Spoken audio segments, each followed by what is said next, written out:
health news, getting diagnosed with ALS, commonly known as Lou Gehrig's disease, is sadly still terminal. But a woman in Tampa Bay is finding a way to defy the odds. Spectrum News anchor Jeff Butera has her story. Deanna Tadone is sitting next to the man she says saved her life. A man who also happens to be her dad. Which one do we want to win? Deanna does not mince words. Without him, I want to be dead. I won't mince words either. About 15 years ago, doctors told Deanna to go home and prepare to die.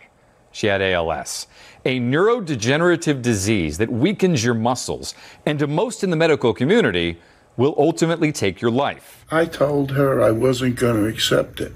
Dad Vince Tadone is also Dr. Tadone, a retired orthopedic surgeon.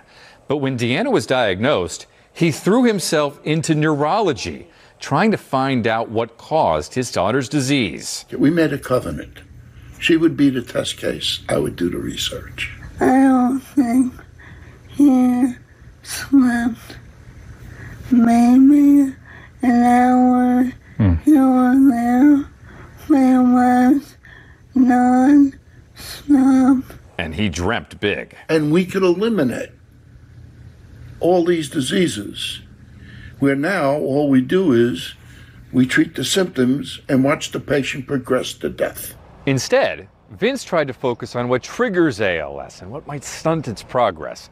I'm not going to bog you down in the medical vocabulary, but Vince believes that giving ALS patients like Deanna a mixture of substances called AAKG and GABA might eliminate their muscle symptoms and help their brains. And it also improves cognition, and it slows progress of the disease because it keeps cells alive. He calls his cocktail Deanna's protocol. He says in a test, all 41 patients on the protocol deteriorated slower than the average ALS patient. And Deanna, look at her. Good. Keep those elbows out. Doing physical therapy 5 times a week. A trainer coming to her house twice a week. She's more than merely alive. Because of her dad, she'll tell you she's living. And that matters. I am so blessed that he is my father. My father has given me and others quality of life. Jeff Butera, Spectrum News.